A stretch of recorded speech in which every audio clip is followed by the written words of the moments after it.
Hey, it's Chris Cameron from Florida, and it's Chris Cameron Online on YouTube. And I'm coming at you with another one of my ride-along chats. Hopefully, I've given people some information they could use. I know I've learned a lot from YouTube from others of people that are younger and older than me, usually younger. Not sure why. But this one is on, this one is on taking care of things. And what I mean is taking care of things so that they last potentially a lifetime. And I've talked about a little bit about this before, but I'm going to take another little tack and show you an example you might not be aware of. But I own property, and normally the properties I buy are distressed. I have never bought a property that had the closet doors working. Now that's a strange statement. You would think some lights work, some don't. The stove might work. It might need to be replaced. It might be missing. The floor might be okay here. But I've never had it where the closet doors worked. Maybe one or two, but not all of them. And you know what is interesting? I don't think it's possible to wear out a closet door. I think if you're a little rough on it, you can ding the paint with your fingernails, maybe.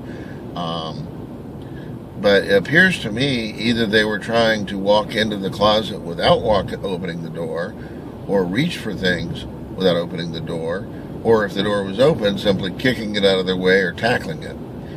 And I thought this was kind of strange. And I know that it's not always true of everything in the house.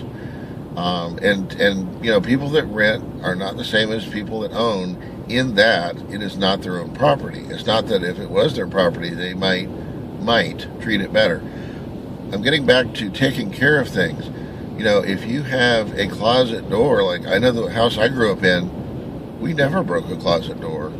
It had maybe some, fingernail dings or something on it from grabbing the knob, and it was painted. But we never broke a door. We never broke the front door, the bathroom door, and I've seen some, kind of torn up a little bit. And these are not tenants necessarily that were evicted and we're just trying to cause a little bit of damage.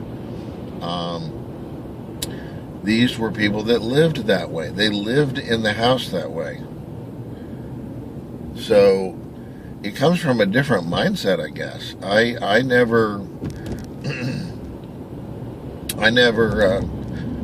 treated my stuff that way. Your goal is that stuff should last, should last a lifetime, and you shouldn't have to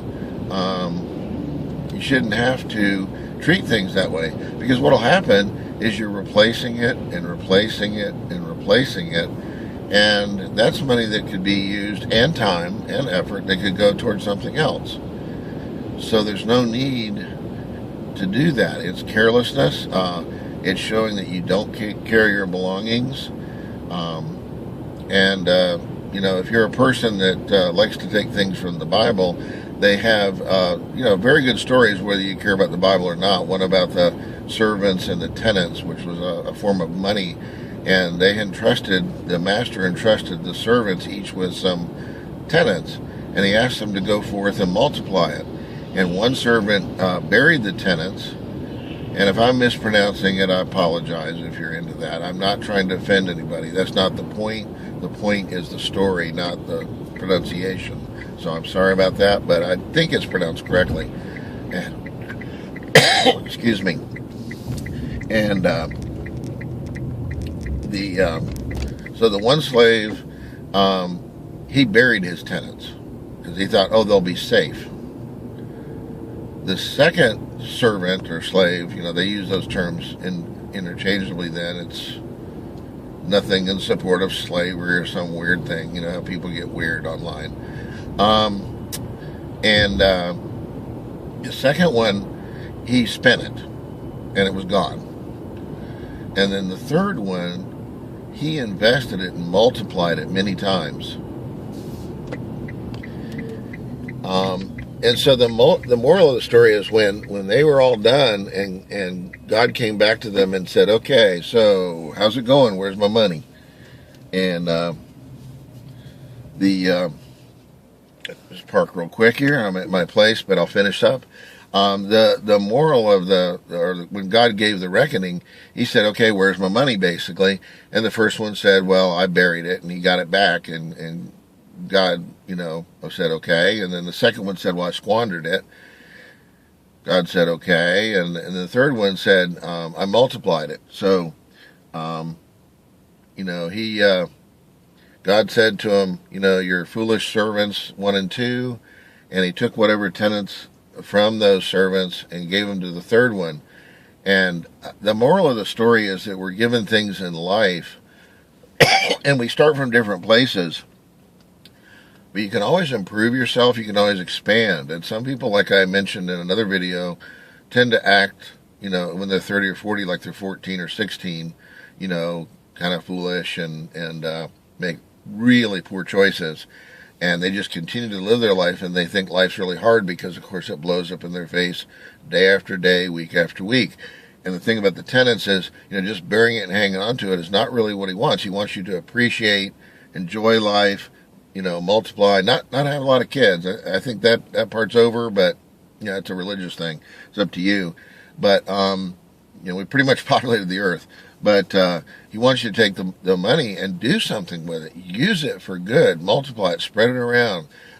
Multiply it so you can do more good with it. And of course, the one that lost it, wasn't a favorite either. So it's just, some people have whatever they have, they squander, they destroy, they mistreat. Other people, they take what they have and they nurture it like a seed. And they expand it and they make something out of it. So I know I did one on stewardship already, but the idea is, people that are closet door breakers and stuff like that, if you're doing that and you kind of grew up and that's okay, and, touching the walls, like I have a funny thing is I just don't touch my walls in my house. Doorknobs are for touching and food and handles and stuff and other things. But, if you don't touch your walls, you don't have to clean them. And they last. I think I painted my house, lasted 28 years, and I just repainted it for fashion. And, there's a few dings. We live in the house. I mean, we're not perfect or anything. And I'm not saying, ooh, you can't hardly, you got to float through his house. Not at all. We live there. But if you take little precautions like that and you're not naturally grabbing handles and grabbing things, stuff lasts forever. And that's my goal, is if I pay for it, I want to pay for it once. I don't want to buy it and buy it and buy it and start over and over and over. You see people move out, all their junk's piled up on the side of the road because either they destroyed it, they can't afford to move it, there's no plan. So, you'll be a lot happier if you don't have to keep rebuying stuff. Food's obviously different because it's a thing of supply, just like you don't take one bath in your lifetime when you're clean for your life. Anyway, starting to get off the topic a little bit, ran a little bit long. These are all kind of related. Hopefully you can see the sense in that. And maybe you're not ready for that, or maybe you think it's all, you hear the word Bible and you turn it off. A lot of wisdom in books, even if you're not into the whole man-made part of it. Anyway, take care. Hope you smash that like button and rock on. It's Chris Cameron from sunny Florida. Thanks a lot for watching.